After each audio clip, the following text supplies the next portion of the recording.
think you don't have your mic on.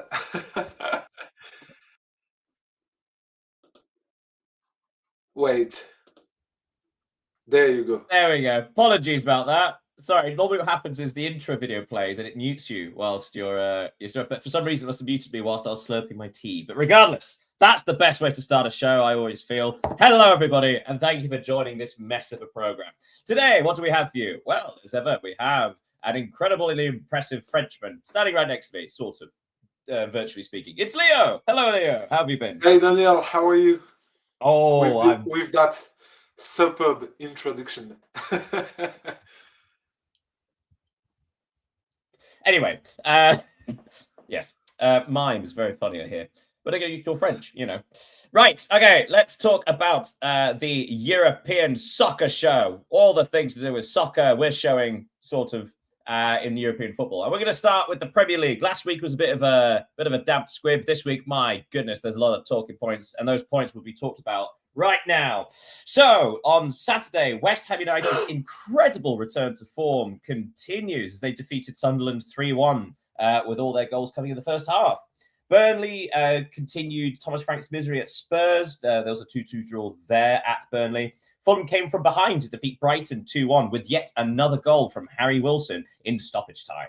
Manchester City had a fairly serene 2-0 victory against Wolverhampton Wanderers. Both goals coming in the first half there for Mamouche and Antoine Semenyo.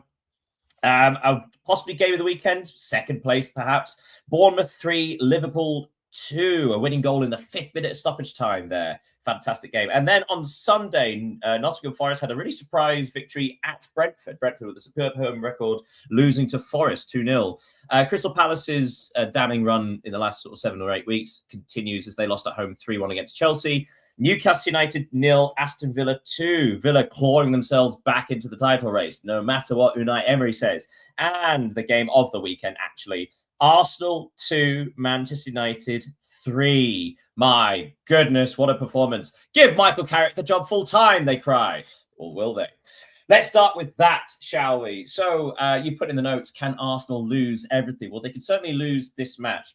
And I messaged you at the time saying Manchester United only had, I believe, 3 shots on target, 2 of which were absolute worldies. And yet it didn't feel like an unfair result because Arsenal didn't actually create that much for themselves either. So do you think this was a deserved victory or one of those where like it could go either way sort of thing?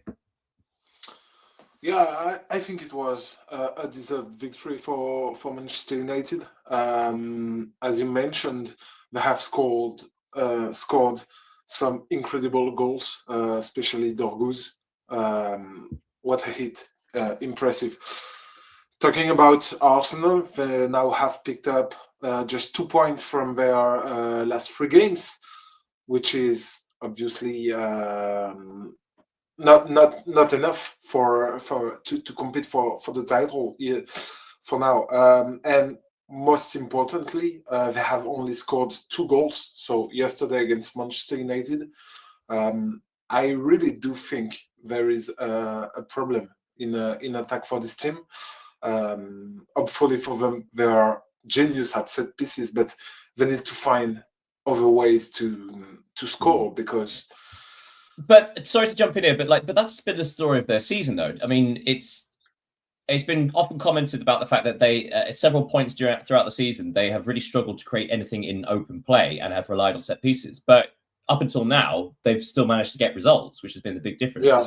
It just happens to be this time they played against a team who've had 3 shots to target, 3 goals from an XG of, I think it was 0.7. You know, so it is quite an extreme circumstance. But still, like this was always going to happen at some point. Yeah, you're right. But I think for a team wanting to in chase of the Premier League title, they absolutely need to find other ways to score, because if you just rely on your strength, the day this strength goes out, you need to have the ability to find other ways to win these games. If you remember last week, if they had won against Nottingham Forest, they could have been 9 points clear from Manchester City and Aston Villa. And 1 week later, they are now just 4 points ahead of these two teams. So they will need to find some solutions. That's fair. I suppose the Forest one was a particularly disappointing one as like an opportunity. But Matt, this one seems a bit sort of a chaotic sort of game where it could have gone either way. Although we should probably point out over the last 6 matches, Arsenal still have the second best form in the league. They have actually in the last 6 matches, they've gained 2 points on Manchester City or extended their lead by 2 points over Manchester City. As you say, up to 4 points now. Villa are clawed, by the way, back in themselves. They're still 4 points behind, level with Manchester City. But Manchester United, the best form in the league, 12 points over the last 6 games. That includes 2 draws from Darren Fletcher. That is 2 victories for Michael Carrick. Of course, the thing is, there is the talk now about, wow, what a great job he's doing. Potentially, he's in the running for the job permanently. But of course, this is a road they've walked down before, Manchester United, when they had Solskjaer as their interim boss, and he did so well they gave him the job. So, do you think this is just one of those things of like, first of all, Manchester United have always performed better against teams they're not expected to have possession against, so therefore the counter-attacking thing works. But secondly, do you think this is just the shackles being thrown off of Amorim and what he was trying to do? I couldn't really predict the future of Manchester United and Michael Carrick, but the thing is that we can note that yesterday it was like a show of strength from them, because beating Arsenal at the Emirates, I think it's the first time this season, after being behind on the score sheet, because just for those who haven't seen the game, Arsenal scored first, then Manchester United scored twice, then I'll jump in there. Absolutely. It's the first time this season that Arsenal have taken a lead and not won, which is impressive. Incredible. Both for Arsenal and Manchester United, because it says a lot of the regularity of Arsenal and their power at home and away, of course, because they are league leaders. But impressive. But like I said, I mentioned sort of before, are we at risk of over-analysing this, though? Because the first Manchester United goal was a Zubimendi error, who basically gave the ball to Brian Mbeumo 30 yards from goal. He could just run it and score. And then there were 2 world-class goals. It's the sort of thing that you can't quite control. So are we at risk of sort of overthinking this? Just one of those games? I think if it was just the case for that game, we could have indeed overthinking it. But these past weeks, even in December and at the end of November, we've mentioned that Arsenal struggled to win some games, some easy games. So it's not the first time they lose points after. That's a good point. After a couple of draws. So, right. So. Sorry. Yeah. Go on. No, I was going to say, of course, Manchester City won their first game of the year in the league, beating Wolves 2-0. So again, sort of not all like I say, over the last 6 games, Arsenal having actually extended their lead by 4 points. Yeah, it's half glass full sort of thing, like glass half full rather. You know, it's like it could have been 9. It's currently 4, but it is a lead. And of course, this is why you have such a lead, right? So therefore, you are allowed slip-ups. Hypothetically, if they lose next week, yes, you could say like, they're stumbling, they're failing, but also they have this gap. They're allowed to do this. Yeah, the last thing we can say on Arsenal is that the main danger for them is themselves, because we saw it last season, we saw it 2 seasons ago.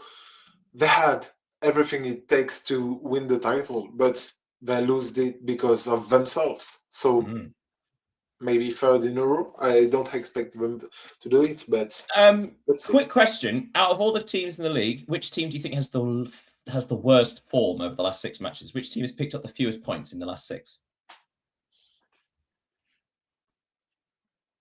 In the last 6, yeah, I would have said Burnley. Burnley have Burnley picked up 4 points, 4 draws. Liverpool, maybe. No, oh no, Liverpool have had a really good run. Well, until this week. Crystal Palace have only picked up 2 points in the last 6 games, and currently sit 15th. The reason I bring this up is because another wonderful victory for West Ham United. They're second in a row in the league, third in a row in all competitions. Yeah, excellent goals from Somerville, Bowen, Fernandez. West Ham. So, but of course, Nottingham Forest then beat Brentford the next day. But the reason I bring this up is because Wolverhampton Wanderers, everyone seems to accept that they've gone, despite that they sort of have some form. Now, Burnley seem incapable of winning, even though they've had fairly decent results recently. They're still 10 points from safety. West Ham are 5 points behind Nottingham Forest, but also 5 points behind Nottingham Forest and Leeds United. But Crystal Palace and Tottenham Hotspur are 8 points ahead of West Ham, and Crystal Palace have been plummeting. So are Crystal Palace at risk? It's 8 points, absolutely. But in the last 6 games, West Ham have gained 5 points to them. So if that happens again, they're within a victory. I don't really know if they are at risk, but the thing is that which is certain is that they are now looking more at the bottom of the table than at the top, because as you mentioned, they are now 8 points, only 8 points clear of the relegation zone. They will play European football in the second part of the season. They have lost Marc Guéhi. They will certainly lost Jean-Philippe Mateta. I saw Nottingham Forest would like to submit a bid for. I mean, he was linked with Juventus and Aston Villa. Now it's announced that Aston Villa seem to be in the market, almost close to completing Tammy Abraham's transfer. So it does suggest that Juventus are front runners if they match the valuation.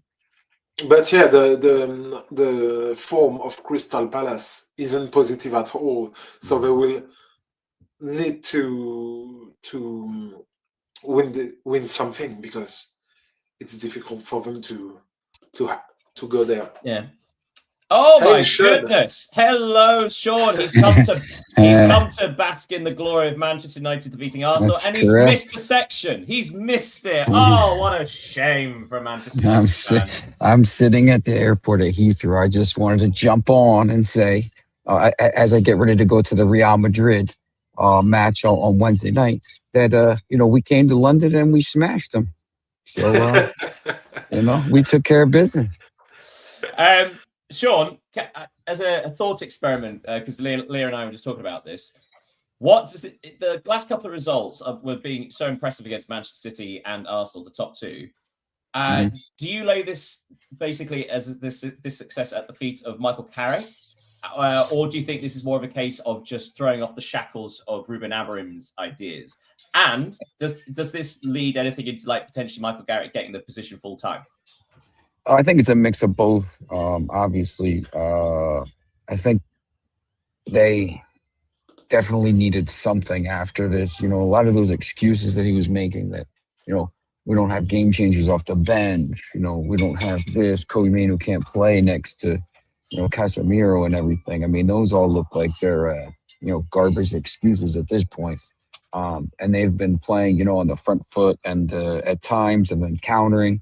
So it's all been, I think they've been freed from that. They do have talent as well, too. Just little tweaks. Dorgu's up the pitch and scoring goals now. Cunha coming off the bench and scoring goals. So just little tweaks. I mean, I think those 2 wins are great, but, what are they going to do against teams like, Fulham this weekend? They got to keep it going. If they go out and smash Fulham 5-0, Sunday, maybe we start talking about stuff. But I think nothing will be decided with Carrick until the end of the season at this point. I mean, I know they said that, and they did it with Ole after they beat PSG in the Champions League, and they kind of just could have waited until the end of the year, because at that point he had the job anyway, right? So I think they just need to see how everything is going to go. But at this point now, if they're going to play like this the rest of the season, I mean, he's got to definitely be in for the job. So, well, of course, again, something else we were talking about, the fact that Manchester United, this is actually form for them in regards to the last several years. They're facing a team where they could actually sit back and counterattack and give possession to the other team.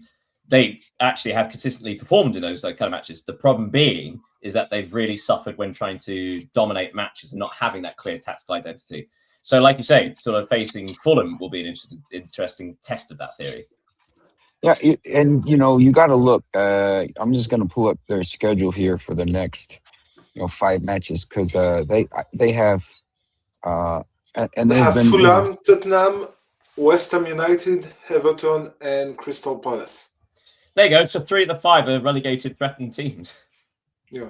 And Crystal Palace has been the worst team in the league over the last 8 matches. So that guy, I don't understand how if Crystal Palace was smart, they would get rid of him tomorrow because he doesn't want to be there. And there's a lot of stuff going on there. But yeah, look, I mean, if they go and they win, if they get 13 out of 15, first of all, I think they cement top 4 and. Once again, I think people sometimes have been, worried about this top 4 thing. It's top 5 because there's no chance with the teams that are going to, the 5 teams in the Champions League might all be inside the top 8 in a bye. I mean, Aston Villa and Nottingham Forest are probably going to go deep into the Europa League. There's no chance that another league other than them is going to pass them to get, into that. Top 2 spots where you're going to get 5. So really just need top 5 now. It's so, I was looking at it's basically between Chelsea, United, and Liverpool. I think, maybe Newcastle, but they didn't look great yesterday for those 3 spots. So, 2 teams for 3 spots for the Champions League. And then, of course, if Tottenham, happens to win the Champions League, which no chance. But, we've seen stranger things. Actually, they've been playing well in the Champions League. They're just really bad in the Premier League.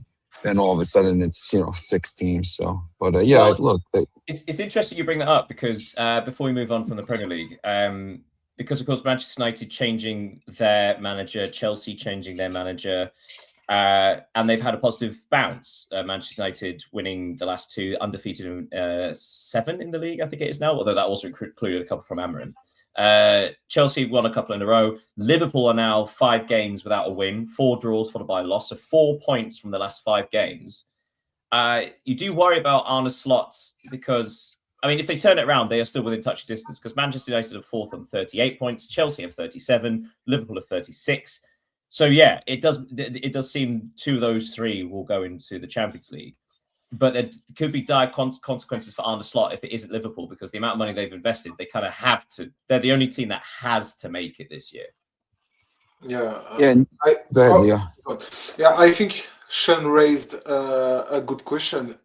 The idea is which European competition will Liverpool play on next season if they play European football next season because they are currently 6 in the league. 2 points behind Manchester United, which are 4th in the table. But whoever play their defensive problems and their state of form is currently really bad because they lost to Bournemouth this weekend. But before that, they had like 4 or 5 draws in a row, I think.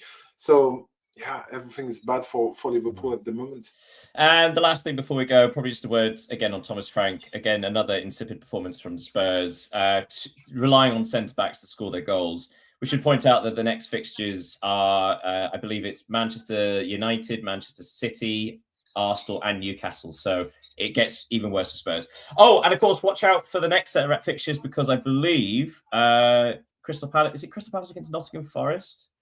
Yeah. Yeah. So that could be, if Nottingham Forest win that, they will be level with Palace on points. Oh, no, West Ham against Crystal Palace. No, I've confused myself. Ignore me. Yes. Right. We do need to move on, though, because it's been 20 minutes. We've been all over England, sadly. Right. So since we got Sean here and you're off to watch Real Madrid, shall we just skip to La Liga? La Liga seems like a good spot to chat while Sean's off to the Bernabeu. So, first of all, some shock results for the relegated or relegation-threatened sides. On Friday, Levante defeated Elche 3-2 with the winning goal coming in the 6th minute of stoppage time to snatch the victory there for Levante.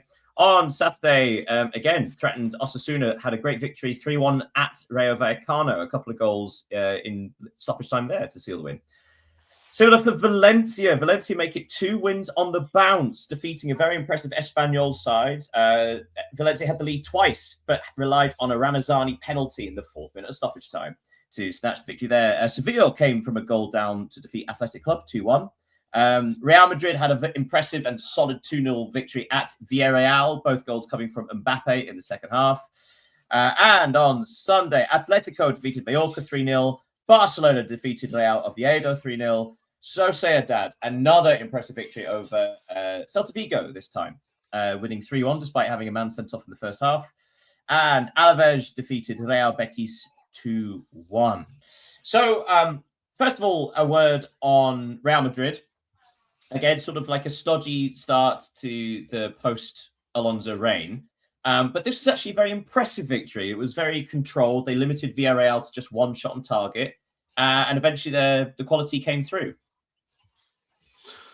Yeah, they needed this win to keep the title race on with Barcelona. And Villarreal, they needed it to keep the Champions League kind of dream alive after they lost on last week. But yeah, Villarreal are going through a difficult spell. They now have lost Juan Foyth for the remainder of the season. Marcelino has announced. So it's a difficult time for them, even if they still have a game in hand against Levante, which are now 19th in the league. Concerning Real Madrid, I have a question for both of you. What did you think about Mbappe's Panenka and Brahim Diaz thing? No, so in my opinion, it was so disrespectful. Sean, do you have an opinion? Manager Mbappe, you mean the guy pulling the strings at Real Madrid? Yes. I don't know. I my thing with Real Madrid is I think after they lose in the Super Cup and whatever. I mean that game could have gone either way, and it was a tough game, but they lose in that Copa del Rey match, and just everybody had lost. I think the players were starting to rebel, before all this stuff happened, and then that was just too much. Mbappe publicly, but when you look at what's going on here now with them, especially in this match here on Wednesday night, if they win that and they finish the top 3 in the Champions League table. And then you kind of look at what their form is in the league. They don't have to play in the playoff, so they're only going to be playing in the league at that point. Barcelona right now sits outside; they're in 9th, so Barcelona has to play. If they're still in, they're going to have to play all these kind of extra matches here, and Real Madrid has a little bit of a decent run in the schedule, so. They could be set up here to maybe, you look up in 6 weeks and maybe they're up by 5 points in La Liga or 3 points or something like this. And I think, if they can get their noses back ahead after where they were maybe a month ago, I mean, you look, they was 7 points back. So, the league is, obviously the league and the Champions League, the other cups, whatever, that's not that big of a deal for them. The league and the Champions League are huge, so I think they're set up to be in both of those races. Well, yeah, of course, the 5th win in a row for Real Madrid in La Liga, and they stay 1 point behind Barcelona, who again had a nice straightforward victory over Real Oviedo. Although they did have to be patient. Their 3 goals coming in the second half through Dani Olmo, Rafinha, and Lamine Yamal. Did you see any of this, Leo? It was fairly. I was going to say pedestrian. It was a fairly easy victory eventually. Yeah, I don't think it wasn't Barca's most convincing win of the season, especially in the first half. But it was extremely important because, as Sean mentioned, Barcelona are staying up and leaders of La Liga. So they needed this win. Lamine Yamal, I don't know if you saw it, it scored a sensational goal, the third one in the game. It was also important for Dani Olmo to prove that he can be here and be at the level of Barcelona with the injury of Pedri, who will be out for a month with Barcelona. So it's a positive victory, even though it wasn't the best for Barcelona this season. Yeah, and but possibly. So the two most impressive results, or the most significant results this weekend. Let's talk about Real Sociedad beating Celta Vigo, who again having a wonderful season this time around. That is Real Sociedad's third victory on the bounce. That is 5 matches undefeated. So it feels like finally they're putting the fear of relegation behind them, and are now. I mean, they're what are they? So they're 8th, but only 6 points ahead of relegation, which is insane. The relegation battle in Spain. But they're also now looking potentially at European football. So credit should go to Sociedad, who have picked 3 wins on the bounce and are now looking up rather than down. Yeah, and credit to Pellegrino Matarazzo, who arrived at Real Sociedad back in December. He has now won 4 of his 5 first games at the helm of Sociedad. This is impressive because Real Sociedad played against Atletico, they played against Barcelona, and they played against inform Celta Vigo. So impressive wins. As you said, they are now 8th in the league, 5 points behind Real Betis, who sits currently 6th in the table. So the rise to in the table is impressive. I have a quick aside about Pellegrino.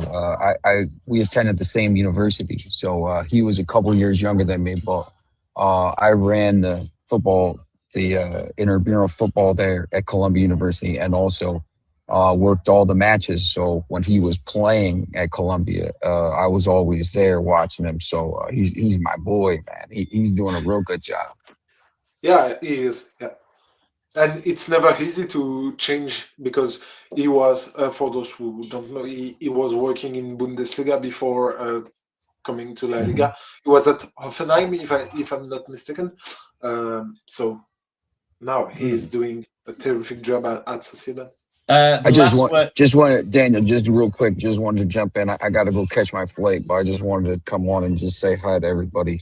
Now that I'm on actual your time over here, and I can see normal time in the morning. But I just wanted to say good job, and I'll keep watching as I'm getting on the flight. So so it's lovely having you, lovely seeing you. Also the first time I've seen you since the haircut. Well. It's good to know that you took inspiration from me. Took care of it. Yeah. I wanted to be like Daniel, so I took care of all my hair. There are the 3 steps of the baldness here. Yeah. Mine will be back like this in about a week, but it will see. So okay. All right. Well, have a lovely I'll see you guys. Have a safe flight, Sean. Okay, I'll see you. Goodbye. As Sean departs, the last word should go to Valencia. 2 wins on the bounce, both in the last minute, both incredibly dramatic. Valencia finding not only a bit of luck, but also real fight and determination. They did throw the lead away twice, but again, this is against the impressive Espanyol side. 2 victories in a row, both coming in stoppage time. That speaks a lot about the determination for them to get out of this mess. Yeah, that's right. Valencia, they make me feel about like a team that refuses to die, because we are obviously talking about a historic Spanish club that has been through a serious crisis of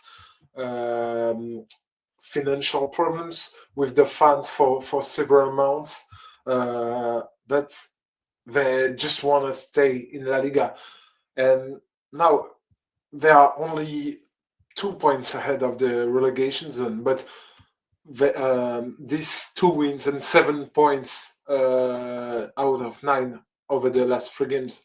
Mm. They are vital for them. So yeah, great. genuinely, everybody keep an eye on this relegation battle, because between Osasuna in 9th place and Getafe in 18th in the relegation spot are only 4 points. Yeah. 4 points separating that many teams. That's astonishing. Right, yes, we should go to Serie A. Otherwise, this show's going to run forever. So, Serie A, oh my goodness, again, some incredible storylines happening. On Friday, bottom of the table, Pisa took a 2-goal lead at Internazionale at the San Siro. Both goals coming from Moreo. But before halftime, Inter had taken the lead through a Zielinski penalty, Lautaro Martinez and Esposito in stoppage time first half, taking a 3-2 lead into the halftime, and then ended winning 6-2 with further goals from DiMarco, Boni, and Mkhitaryan. Speaking of 6, Como got 6 goals against Torino. Torino, who are again plummeting towards trouble. Another impressive victory there for Como. Fiorentina couldn't continue their good form. They lost at home against Cagliari, who have really turned it around themselves. And then there's also a Lecce and Lazio 0-0. And then on Sunday, Sassuolo defeated Cremonese 1-0. Cremonese might also be in trouble. Atalanta's return to the top half continues. 4-0 victory over Parma. 2 goals in the first, 2 goals in the second. One of the games of the weekend, Genoa 3, Bologna 2. Genoa actually came from 2 goals down to win this game. Bologna took the lead through Lewis Ferguson and an Otoa own goal. Led 2-0 at halftime, but then got Skorupski was sent off with about 30 minutes to play. So in the space of 30 minutes, Genoa clawed it back with Junior Messias scoring the winner in stoppage time. And what a winner. I don't know if you saw the... I've not. What was it like? Screamer. Like a curved ball from 20-25 meters away. So impressive. What a victory. And essential. Genoa there just trying to pull away. Had they not won that, had they drawn that game, they'd only be 4 points still ahead of Fiorentina. The big game, Juventus 3, Napoli 0. Juventus potentially killing Napoli's title hopes with a very impressive display. And Roma 1, AC Milan 1. Goals there for De Winter for Milan and Pellegrini for the penalty spot for Roma. So we should really start with Juventus's victory against Napoli, because Juventus have appeared frustrating at times, have appeared impressive at times, and not really sure what the real Juventus is. This was impressive. Yeah, and which is more impressive, and I think Juve's fan will be happy about that, is that this defeat certainly put Napoli out of the title race, because they are now 9 points away from Inter Milan. They are sitting 4th in the league. So yeah, maybe it's the end for Napoli's hope for the back-to-back. Yeah, you got to feel sorry for them a little bit, because they have had horrific injuries the last couple of months, and they were sustaining a challenge throughout a lot of that. But in the last few weeks, it just feels like they are too light. They're out. They're out of energy. They need some freshness, and it does feel like it's finally caught up to them. Yeah. You're totally right, and it's also important to note that they are experiencing a difficult European campaign. We've mentioned it on the last weeks, but yeah, things aren't going well for Napoli. It may be one of those things that if they are either eliminated from the league phase or from the first knockout phase in the Champions League, that actually may allow them the opportunity to concentrate on the league and getting in the Champions League again the following year. But yeah, Juventus, great credit to them. Goals from Jonathan David, Yildiz, and Kostic in that game. Inter had a little bit of a scare. It was that first half was very fun. Pisa somehow taking a 2-goal lead. Give them credit for the bravery they showed and how they counterattacked. But Inter, I mean, yeah, just ridiculous amount of quality. Yeah, you have said that they had a scare, and it's true, notably with the 2 mistakes by Jan Sommer. He has done some mistakes this season compared to last season, where it was terrific. Totally, we certainly remember the his semi-final performance against Barcelona. But Inter against Pisa were bottom of the league. Just to recall, they quickly and recovered the 2-0 trailing. They scored 6 goals with 6 different goal scorers, which speaks volume about their attacking depth and the quality of their players. So good point. And they are the big winners of the weekend because AC Milan and Roma have drawn yesterday night. So they're now 5 points clear of the second, which are obviously their rival. Yeah, 5 points clear of AC Milan, 9 points clear of Roma and Napoli, and 10 clear of Juventus. It is interesting, this top 6. So, for example, between Inter and Como in 6th place are 12 points. Obviously, 5 of that is from Inter to AC Milan. So there is the real fight for the European places. But then Como have a 5-point gap to Atalanta, and Atalanta now have a 5-point gap between them and Bologna, who have only picked up 4 points from their last 6 games. So it does feel like now the top 6/7, that seems to be setting now. It's more about in what order they're going to finish in. But speaking of which, looking towards the bottom of the table, Fiorentina back in the relegation zone after they lost at home to Cagliari. Cagliari, who have moved up to, what was it? 12th, I believe, 11th. So yeah. They've somehow managed to turn the tables and pull themselves away from trouble. It was a bit of an off day for Fiorentina, wasn't it? Well, I say off day in more recent terms. Yeah, the only positive aspect for them in this defeat is that the 4 teams above them and the 2 below them didn't win either. So they are only 1 point away from Lecce. And even if they are 6 points behind Torino on the 16th place, it's not really important because they just need to surpass Lecce to stay up in Serie A, and I think. Well, you say that because, of course, do you remember me saying a few weeks ago I was worried about Cremonese, who are really falling down the table. So within 6 points, so 2 victories of Fiorentina, obviously 1 point above them of Lecce. Then there's Torino, 5 points, 6 points clear on 23, along with 4 other sides. Torino have only picked up 3 points in the last 6 games. Cremonese have only picked up 2. Lecce have only picked up 2, while Fiorentina have won a couple of games, so actually are clawing back. So it does feel like Genoa have picked up some form. Parma have had a win at 6 points, Genoa 9. So it does feel like Cremonese, Torino, Lecce, they're the ones falling down as Fiorentina recover. In your opinion, which of those sides, is it Lecce you think is the most at risk? Yeah, I think because a 6 point gap is something is quite it could be enough for these teams. The thing is that each team, if we talk about from Cremonese to Pisa, the thing is that each team is worse than the other. So no one take points.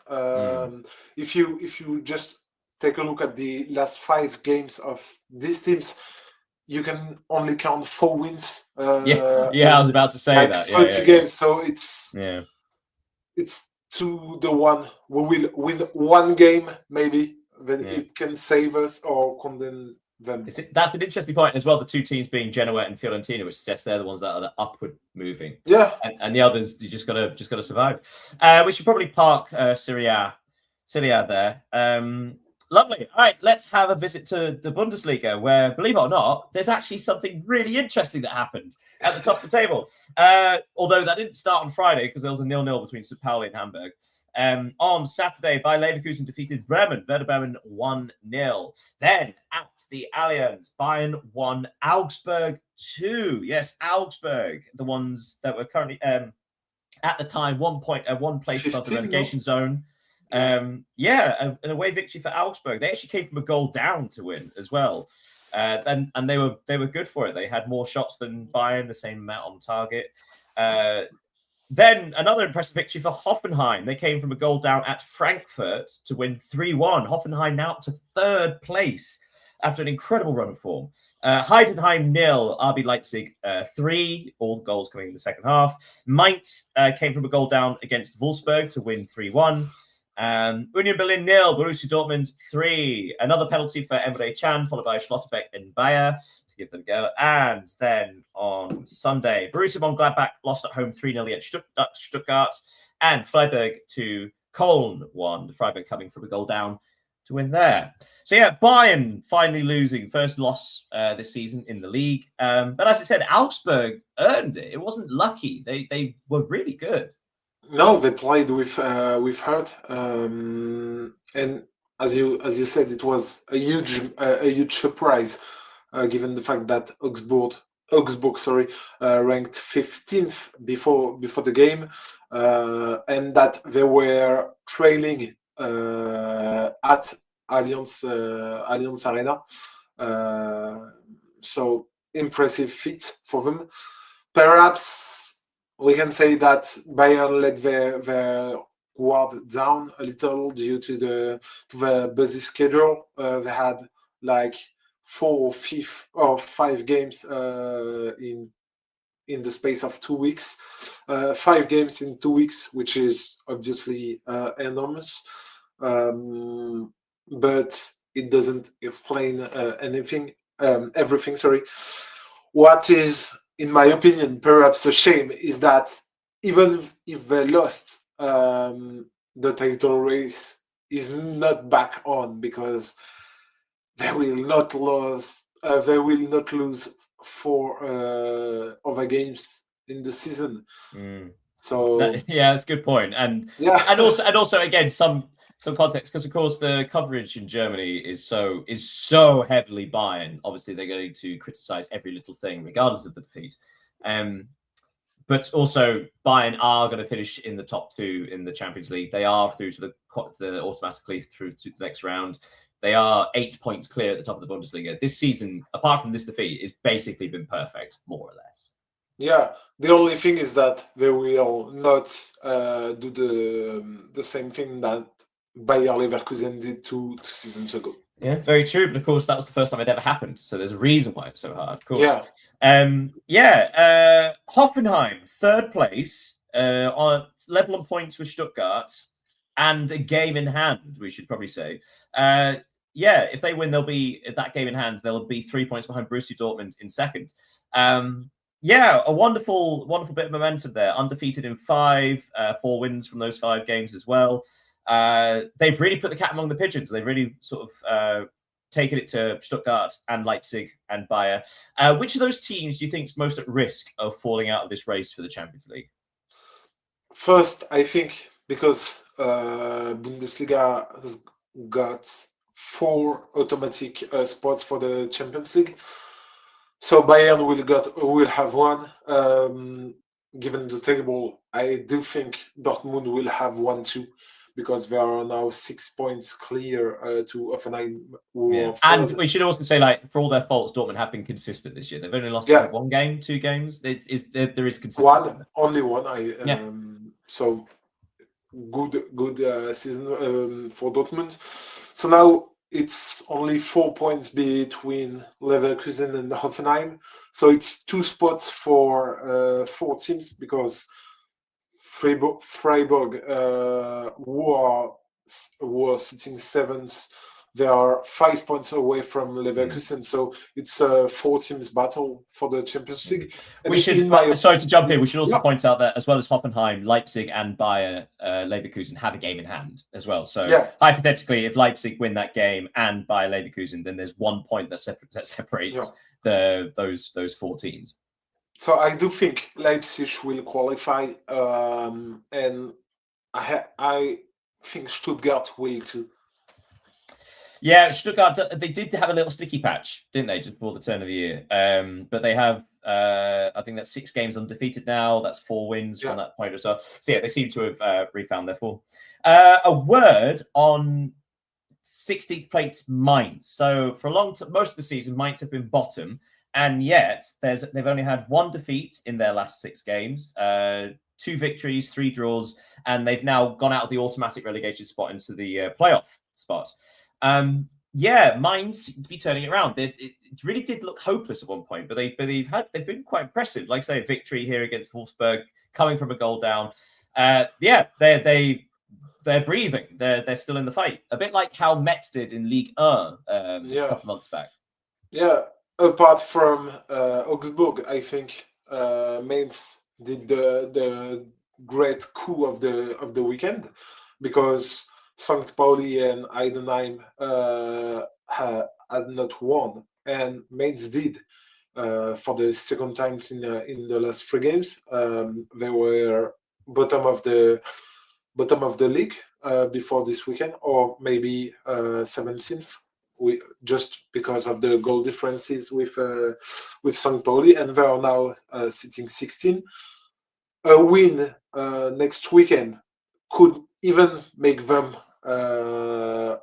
past Bremen, Werder Bremen, because if you just take a look at the form of HSV and Bremen, they are not on Mainz 1. So Bremen haven't won a game in, I think Bremen haven't won a match in 9 matches, something like that. Yeah, it's troubling times. Also, another relegation battle to keep your eye on, because that is 1, 2, 3, 4, 5. That's 7 teams all threatened with relegation, from Wolfsburg on 19 down to Heidenheim at the bottom with 30.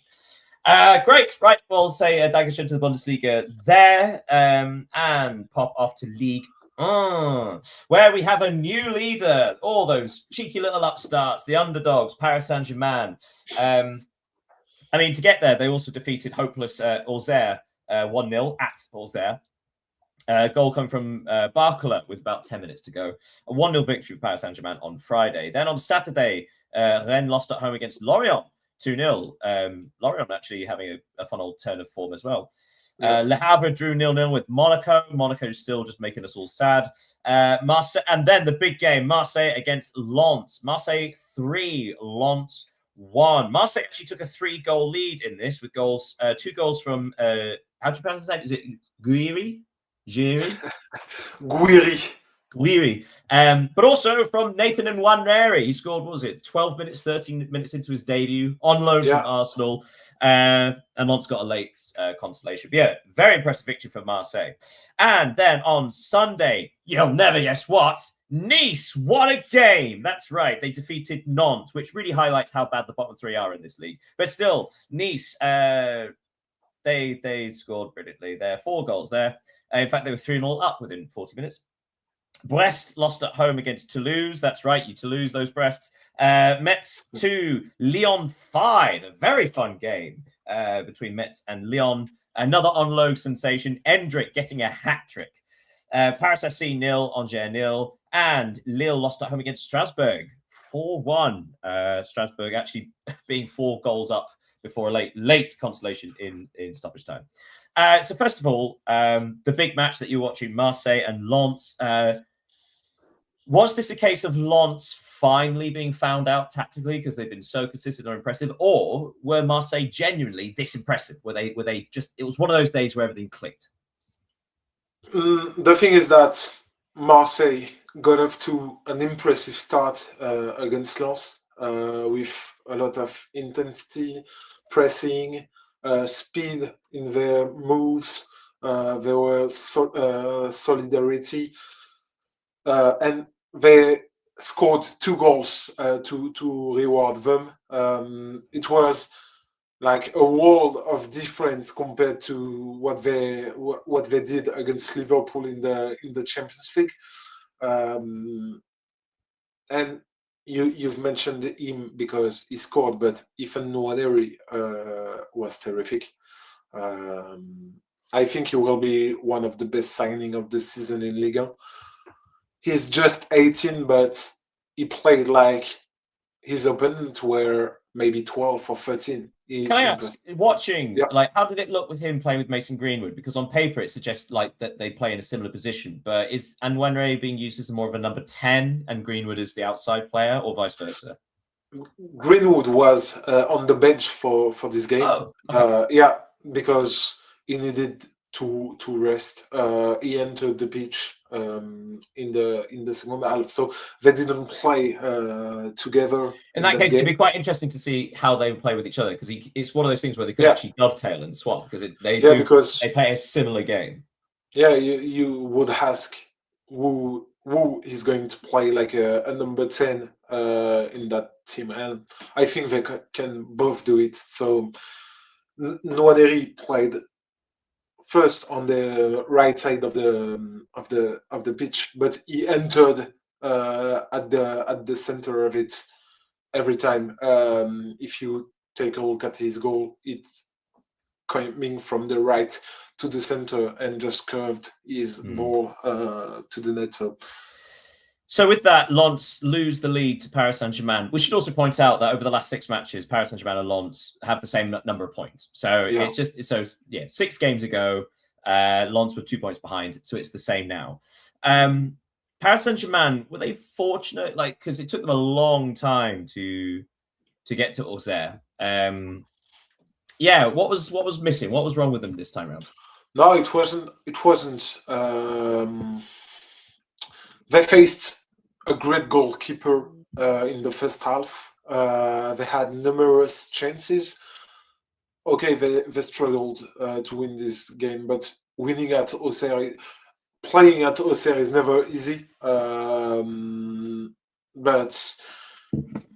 PSG, they had everything it takes to win this one. Barcola missed chances at the very beginning of the game, as usual, because he missed a lot of chances. But finally scored the winner, and that's all. The final word then on Ligue 1. There are 3 teams who have got 15 points from their last 3 games: Paris Saint-Germain, Lens, and I'm pointing at you specifically, Lyon. Sorry. A wonderful return to form. So that's 4 victories on the bounce, 5 from their last 6. They've got a 4-point gap between them and Lille. And they will play Lille next weekend. So a win there could actually really cement their position. I was going to say the Champions League, but obviously the 4th place is a qualifier in Ligue 1. Yeah. But still, Lyon seem to have returned to form. Yeah, because it was concerning for a while, wasn't it? Because there are lots of draws, lots of poor performances, but they seem to have switched it on again. And what a signing Endrick's going to be. Yeah, Endrick, we've discussed it, but I think you have to go back several years ago to find a forward as talented as Endrick at OL. Because, of course, when you talk about Lyon, you think about Alexandre Lacazette, for example. He was a great forward, a true legend at Lyon. But I think Endrick is a step above Lacazette, just in terms of talent. And it's not a surprise, because he is considered as one of the 5 best wonder kids of his generation.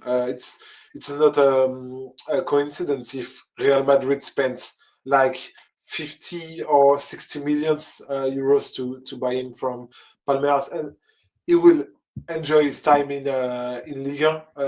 I've read something about the fact that Paulo Fonseca would have asked to his management to keep Endrick on loan next season, which is, I guess, it's quite impossible, because if he will not get playing time at Real Madrid, some clubs will put money on the table for him. So it's a difficult perspective. But yeah, Endrick is just so good at it. And I don't like to compare footballers, but when you know that Lyon played with Martin Satriano during the first half of the season, and now they play with Endrick, who have now scored 4 goals and assisted 1 in 3 games. He's provoking defenders, he's making deep runs, he's making everything. It's night and days, to be honest, and Endrick is a great addition to that squad. And also good for him, because we were talking about the fact that it seems quite almost cruel they didn't get more game time at Real Madrid, considering 99 minutes. It didn't seem also like some of the players ahead of him, because he could also come off the right, which is actually a position where you feel like you really could have done more. Fantastic. Let's leave the league there and move on to the 3 things you may have missed this week. We've got a message from Josh. Hi guys, interested to hear your thoughts on this Serie A race. As a Milanisti, all I hear is people saying that due to the lack of European competition this year, we are title favourites. Well, I suppose it's the word favourites. It's good timing. I think back to that said, we don't have the depth or quality of Inter. Nowhere close in my eyes. Am I wrong to think we never actually had a true chance to keep up with our cousins and win a Scudetto? Well, I think back to when Antonio Conte took over Chelsea.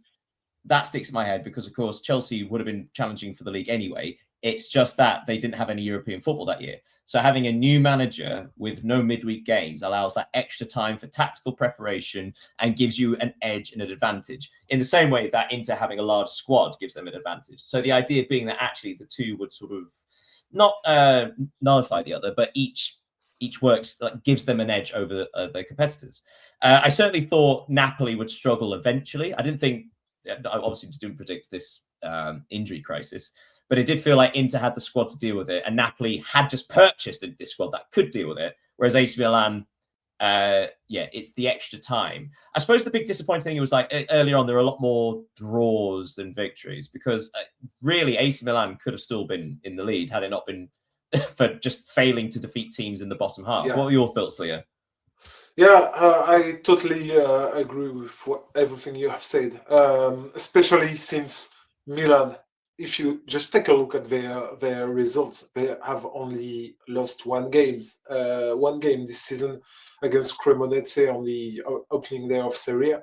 So it's hard for them, obviously, not to have to play European football helps every teams, but I do think Inter Milan are just not untouchable, but they have won the games they needed to win, except from the derby, because they lost to AC Milan in the first half of the season. But we should probably also, sorry to interrupt, we should probably also mention that Santiago Gimenez, Gimenez, got a substantial injury, obviously, a couple of months back. So therefore, that not having that level of striker available is going to impact a team who have had to sell players, for example, to balance the books. I think that probably the term is like the fact that favourites. They probably weren't favourites. What they were considered title contenders because of the lack of European football, especially. Right, yes, but we do need to bring this to a close shortly. So the 3 things. What do you have to share with us that we may have missed? The thing is that we will stay in Italia, but going to the 4th division in Serie D. I don't know if you saw that. It was announced last week. But Douglas Costa, former Juventus, former Bayern Munich, and Brazilian international, he's 35 and he has signed with a legendary club in Italia, with Chievo Verona. So it's one of the peculiar signing of the winter transfer window. Oh, that's very fun. Well, I'm going to get your gaze towards the Women's Super League, the WSL. The last 6 seasons have been won by Chelsea, and it looks like finally that's going to end. Chelsea lost at home against Arsenal 2-0 this past weekend, which means that Manchester City are now 9 points clear of Arsenal, with 11 games to go, but also that is a big gap. It looks like there's going to be a new champion at last after a long wait in the WSL. Anything else for you? The last thing I've noted is that Barcelona. It's a good news for Barcelona supporters because the club have announced that it will hold discussions with the various supporters group regarding their return to the Camp Nou. Because if you forgot, they are in conflict with the club's management, the groups of fans, because they suspended them for inappropriate behavior. So if something could happen on that point, it would be good, because a great club like Barcelona needs their supporters. Right, the trivial trivia. Now, mine is slightly outdated. This is the one I did last week, which I didn't get to do. So this is a true of last weekend. So you have to keep that in mind, I'm afraid. So my question for you, Leo, was going to be this. How many players across the top 5 European leagues, how many players have scored more? There is, I think in France, there's only 2. Mason Greenwood and Panicelli. 2. Yeah. That's 2. That's okay, 2. So what's the so what do you think the answer is? It's a surprisingly low number. Yeah, I would go with between 8 and 10 because I know in La Liga it's 3, maybe. You're very close. It's 11. Well, as of last weekend, it was 11. Yeah, do you want to have a quick go at guessing them? So we know the top 3. Haaland has 20, or had, again, from the last weekend. Harry Kane had 20. And Mbappe, I suppose now he has 20. So that's fun. Actually, a good race for the Golden Boot. But they're the top 3. Okay, so you've got those 3 and Mason Greenwood and Panicelli. So you've got 6 more to go. Vedat Muriqi from Mallorca. Absolutely. He's up to 14, I believe. Yeah. In Serie A, Lautaro Martinez. He's on 11.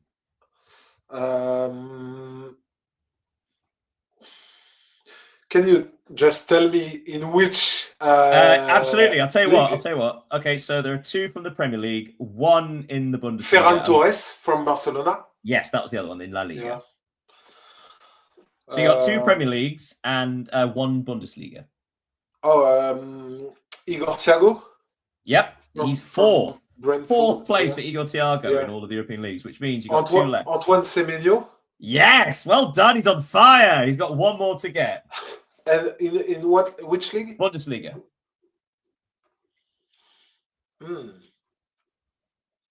I think it's wait. No, now, keep in mind, you've not paused before you do this. You've not had a wrong answer yet. He's going for the Queen's pressure Suite. on me. No, I don't really know. I think it's could it be Jan Diomande from Leipzig? No, he is not. It's a good guess. No, it's a different Champions League chasing team. Stuttgart. Not Denis Undav, but Undav. Undav. Okay. Undav. Yeah.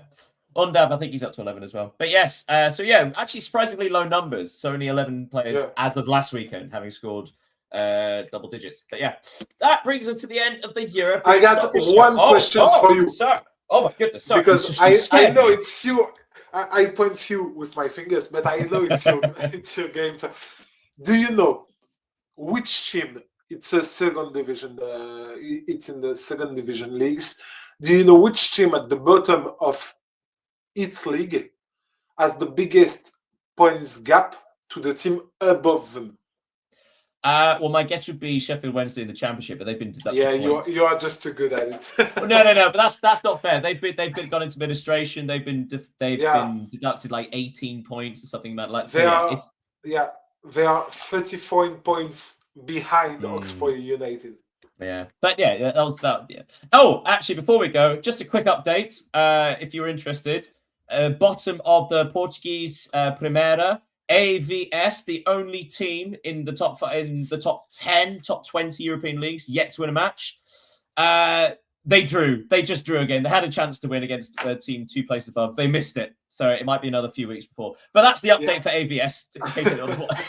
For every week we will do an update. Yes, I'll try. We'll have a little bit in the program on the side. It's like what happened to AVS. Right. Thank you so much for joining us for the European Soccer Show. And hey, we had another friend join us. That was fun. But speaking of friends, thank you so much, Leo. Merci beaucoup.